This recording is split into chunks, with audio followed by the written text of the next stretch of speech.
Distribution design strategies, दो तरह की स्ट्रेटजीज़ हैं. First one is top down strategy and second one is bottom up approach. Top down approach क्या होती है? Suitable for applications where database needs to be build from scratch.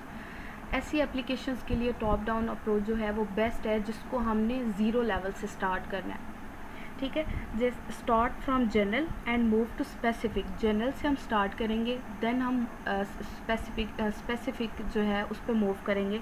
इसमें हम ये देखते हैं कि कॉन्सेप्ट ऑलरेडी बना होता है. टॉप डाउन अप्रोच में कॉन्सेप्ट ऑलरेडी बना होता है. उसके बाद हम क्या करते हैं, स्पेसिफिक चीज़ों पे वर्क करते हैं. इसमें एक और पॉइंट ये है कि general idea of what is needed for the system. System की क्या नीड्स हैं उसका एक जनरल आइडिया हम लेते हैं. Activity begins with requirement analysis. Activity जो इसकी स्टार्टिंग एक्टिविटी है वो रिक्वायरमेंट एनालिसिस है. Mostly in homogeneous systems. Homogeneous आप पढ़ चुके हैं. होमोजीनियस क्या होता है? मैंने आपको ऑलरेडी बताया है कि जितने भी आपकी एप्लीकेशंस होती हैं, लोकल एप्लीकेशंस, वो same type of software use करती हैं. ये होता है होमोजीनियस. इसी तरह से सेकंड वन है bottom up approach. Bottom up approach जो है ये हेट्रोजीनियस के लिए इस्तेमाल होती है. हेट्रोजीनियस आप सबको पता है कि क्या होता है, जिसमें जितनी भी आपकी लोकल एप्लीकेशंस होती हैं वो डिफरेंट टाइप्स ऑफ सॉफ्टवेयर को यूज़ कर रही होती हैं, different types of DBMS software को यूज़ करती हैं. ठीक है. Bottom up approach when the database already exist at a number of sites. इसमें हम ये देखते हैं कि इसमें हम स्पेसिफिक डिटेल से स्टार्ट लेते हैं. टॉप डाउन में हमने देखा कि हम जनरल आइडिया से स्टार्ट लेते हैं, देन हम स्पेसिफिक पे जाते हैं. जबकि बॉटम अप में हम क्या करते हैं, स्पेसिफिक से स्टार्ट होते हैं और हम जनरल पे मूव करते हैं. ठीक है. इसमें बॉटम अप में हम डाटा एलिमेंट्स को आइडेंटिफाई करते हैं, उनके एट्रीब्यूट्स को आइडेंटिफाई करते हैं. देन जो है हम ग्रुप्स ऑफ एंटिटीज़ पे जाते हैं और इसी तरह से हम कॉन्सेप्चुअल मॉडल पे जाते हैं. तो हम ये भी सिंपली कह सकते हैं कि जो बॉटम अप अप्रोच है वो सिंपली जो क्या करती है, एक डेटाबेस से दूसरी डेटाबेस पे माइग्रेट करने के लिए यूज़ होती है. जैसा कि एक डेटाबेस ऑलरेडी हमारे पास ओरेकल पे बनी हुई है. ठीक है. तो उसको अगर हमने SQL पे मूव करना है तो वो हम कह सकते हैं कि ये बॉटम अप अप्रोच है. ठीक है. तो उसमें सिंपली बहुत कम चेंजेस होंगे, क्योंकि ओरेकल में जो है डाटा टाइप्स और होंगी, इसी तरह से SQL में जो है डाटा टाइप्स और होंगी. सो इन शॉर्ट हम ये कह सकते हैं कि एक सॉफ्टवेयर की डेटाबेस को दूसरे सॉफ्टवेयर की डेटाबेस में कन्वर्ट करना, इसे बॉटम अप अप्रोच कहते हैं. मतलब डेटाबेस पहले से बनी हुई थी, हमने एक DBMS से उसे दूसरे DBMS में कन्वर्ट कर दिया. ये होती है जी आपकी बॉटम अप अप्रोच. इसको हम एक डायग्राम से देखते हैं. पहले हम देखते हैं जी टॉप डाउन अप्रोच क्या होती है. तो टॉप डाउन डिज़ाइन जो है, इसमें आपकी जो स्टार्टिंग एक्टिविटी है वो है जी रिक्वायरमेंट एनालिसिस. जैसे कि आपने सॉफ्टवेयर इंजीनियरिंग में पहले ही पढ़ा हुआ है, इसका जो पहला फेज़ होता है रिक्वायरमेंट एनालिसिस. रिक्वायरमेंट एनालिसिस में आप बेसिकली क्या करते हैं कि आप एक ऑर्गेनाइजेशन के स्टेक होल्डर्स से मिलते हैं. ठीक है. और उनसे डाटा क्या करते हैं, कलेक्ट करते हैं. तो रिक्वायरमेंट एनालिसिस में हम जितने भी डेटाबेस यूज़र्स होते हैं उनके लिए जो है डाटा डिफ़ाइन करते हैं, उनकी जो जो प्रोसेसिंग नीड्स होती हैं उनको डिफ़ाइन करते हैं. ठीक है. तो रिक्वायरमेंट एनालिसिस जो है ये आइडेंटिफाई करता है ऑब्जेक्टिव्स को, डिस्ट्रीब्यूटेड DBMS के ऑब्जेक्टिव्स को with respect to performance, reliability, availability and economical feasibility. ठीक है जी. तो अब ये जो आपके पास रिक्वायरमेंट डॉक्यूमेंट आता है, इसको हम एज एन इनपुट देते हैं टू पैरेलल एक्टिविटीज़ को. One is view design and other one is conceptual design. तो अब इसमें व्यू डिज़ाइन का क्या काम है, कॉन्सेप्चुअल डिज़ाइन का क्या काम है, ये मैं आपको प्रीवियस स्लाइड में बता चुकी हूँ. व्यू डिज़ाइन क्या करता है, ये इंटरफेसेस को डिज़ाइन करने के लिए यूज़ होता है एंड यूज़र्स के लिए. एंड यूज़र्स के लिए एंड यूज़र को क्या इंटरफेस शो होगा वो हमने व्यू डिज़ाइन में मेंशन करना है. इसी तरह से जो कॉन्सेप्चुअल डिज़ाइन होता है, इसमें मैं आपको भी बता चुकी हूँ कि हम डिफरेंट टाइप्स ऑफ एंटिटीज़ को आइडेंटिफाई करते हैं, उनके एट्रीब्यूट्स को आइडेंटिफाई करते हैं और टेबल्स में क्या रिलेशनशिप्स हैं उनको आइडेंटिफाई करते हैं. ठीक है. इस तरह से उनकी क्या फंक्शनल एक्टिविटीज़ हैं उनको आइडेंटिफाई करते हैं. तो ये सारा हम करते हैं कॉन्सेप्चुअल डिज़ाइन में. हम इन चीज़ों को मेंशन कर देते हैं, कौन कौन से टेबल्स होंगे, उनके क्या एट्रीब्यूट्स होंगे और उनके क्या रिलेशनशिप होंगे. अब इसमें सिंपली आप ये कह सकते हो कि कॉन्सेप्चुअल डिज़ाइन जो है उसके दो फेजेस होते हैं. First one is entity analysis and second one is functional analysis. इसको आसान अल्फाज में आप कह सकते हैं कि आप ER डायग्राम को आइडेंटिफाई करते हैं. अब ये जो दोनों एक्टिविटीज़ हैं, conceptual design and view design, इनको आप जो है पैरेलल भी परफॉर्म करवा सकते हैं या इनको आप इस तरह से परफॉर्म करवा सकते हैं कि एक एक्टिविटी पहले परफॉर्म करवा लें और जो दूसरी एक्टिविटी है वो पहली को फॉलो करते हुए परफॉर्म करवाई जा सकती है। ठीक है, अगर अब मैं यहाँ पे लूँ कि मैं पहले जो है व्यू डिज़ाइन बना रही हूँ, ठीक है, तो उसमें क्या होगा कि व्यू में मैं क्या डिज़ाइन करूँगी, किस यूज़र ग्रुप को कौन सा पोर्शन ऑफ डाटा शो करना है, किस फॉर्मेट में शो करना है। ठीक है, देन यूजिंग व्यू इंटीग्रेशन सारे व्यूज़ को मर्ज करके हम क्या कर लेंगे, कॉन्सेप्चुअल डिज़ाइन बना लेंगे। दूसरी एक्टिविटी ये हो सकती है कॉन्सेप्चुअल डिज़ाइन। अब इसमें अगर दूसरी टेक्निक ये हो सकती है कि जितने भी व्यूज़ होंगे, उनको हमने क्या करना है, उनकी रिक्वायरमेंट को कंसीडर करते हुए हम क्या करेंगे, कॉन्सेप्चुअल डिज़ाइन बना लेंगे और फिर उस कॉन्सेप्चुअल डिज़ाइन से हम डिफरेंट इंडिविजुअल व्यूज़ को डिफ़ाइन कर लेंगे। ठीक है, तो कोई भी एक्टिविटी किसी भी वक्त परफॉर्म करवाई जा सकती है या हम जो है इन दोनों एक्टिविटीज़ को क्या कर सकते हैं, पैरेलल भी परफॉर्म करवा सकते हैं।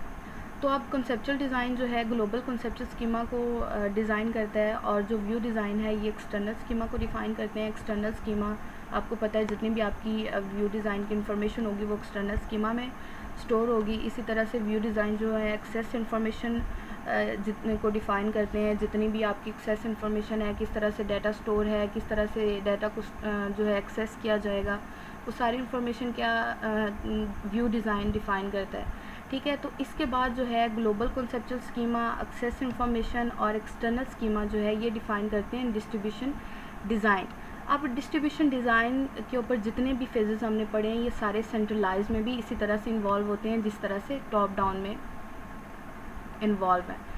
डिस्ट्रीब्यूटेड डिज़ाइन के बाद जितने भी आपके फेजेस होंगे वो सेंट्रलाइज में इन्वॉल्व नहीं होते हैं, क्योंकि आपको पता है कि सेंट्रलाइज में जो आपकी मेन लोकेशन होती है वो एक ही होती है, आपका जितना भी डाटा होता है वो एक ही लोकेशन पे स्टोर होता है। अब जो डिस्ट्रीब्यूशन डिज़ाइन है तो इस फेज़ में हमने डिसाइड करना है कि ग्लोबल कॉन्सेप्चुअल स्कीमा की डिस्ट्रीब्यूशन हमने कैसे करनी है, उनकी फ्रेगमेंटेशन कैसे करनी है, किस किस्म की करनी है, फ्रेगमेंटेशन के बाद जो हमारे रेप्लिकास बनते हैं उनकी प्लेसमेंट कैसे करनी है। तो बेसिकली डिस्ट्रीब्यूटेड डिज़ाइन में हम दो काम करते हैं, one is distributed and second one is allocation. ठीक है, इसमें जो आपका यूज़र इनपुट है इसका भी मेन रोल होता है।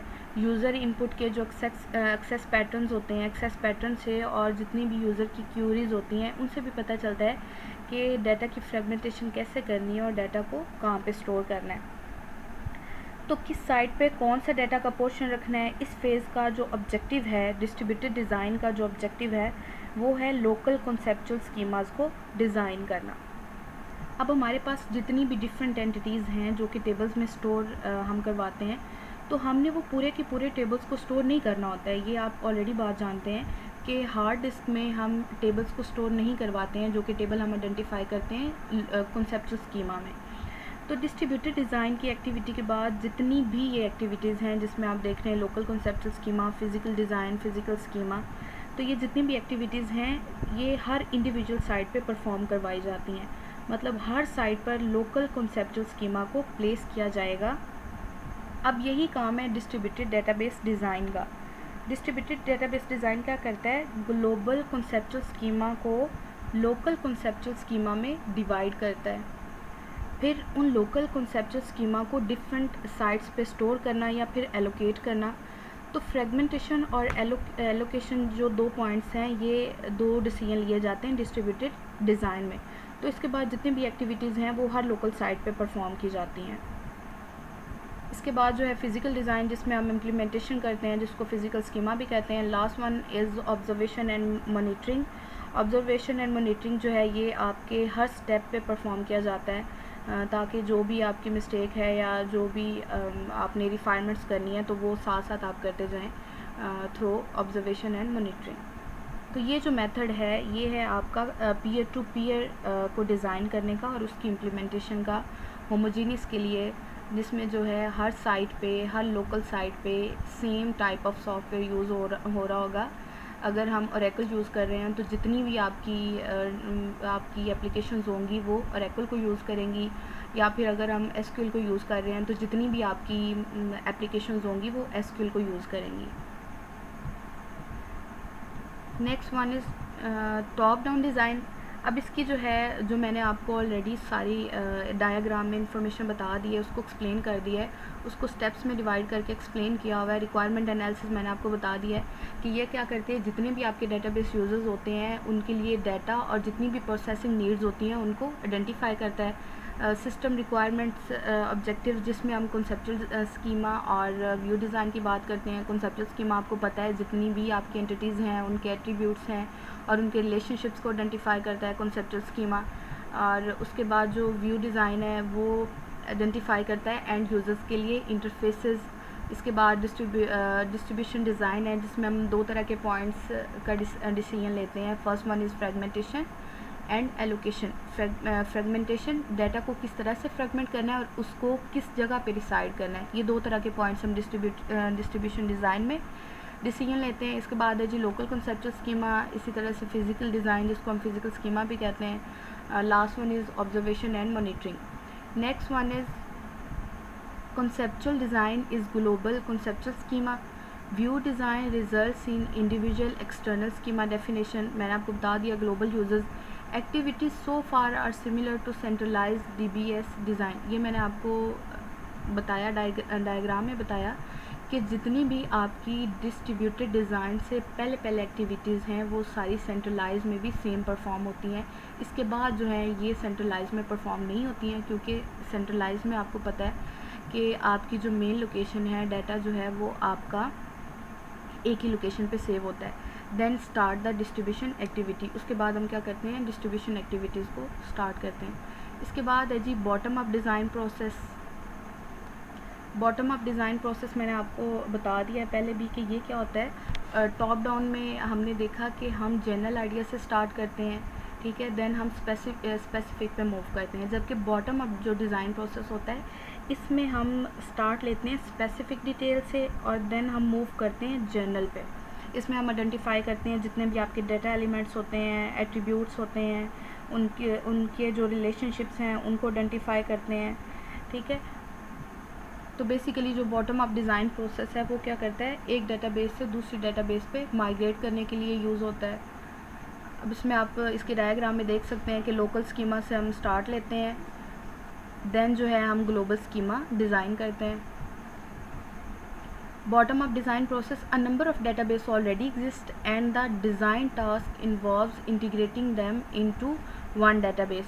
The bottom up approach is suitable for this type of environment. अब जो बॉटम अप अप्रोच है इसको हम हेट्रोजीनियस के लिए यूज़ करते हैं। हेट्रोजीनियस जिसमें हर जो आपकी लोकल एप्लीकेशन होती है डिफरेंट टाइप्स ऑफ सॉफ्टवेयर को यूज़ कर रही होती है। The starting point of bottom up approach is the individual local conceptual schema. मैंने आपको ऑलरेडी दिखा दिया है। The process consist of integrating local schema into the global conceptual schema. Diagram में मैंने आपको पहले ही बता दिया, लोकल कॉन्सेप्चुअल स्कीमा से हम स्टार्ट लेते हैं, देन हम जो है जनरल आइडिया पे मूव करते हैं ग्लोबल स्कीमा पे। इसके बाद है जी distribution design issues in fragmentation. इसमें why fragment at all, how should be fragment, how much to fragment, how to test correctness, how to allocate information requirements. तो जब हम फ्रेगमेंटेशन करते हैं तो इसमें कुछ इश्यूज़ क्रिएट होते हैं, ये इंशाल्लाह हम नेक्स्ट लेक्चर में डिस्कस करेंगे। आज का लेक्चर यही पे एंड होता है। मैं उम्मीद करती हूँ कि आपको जो है वो समझ आ गया होगा। टेक केयर, अल्लाह हाफिज़।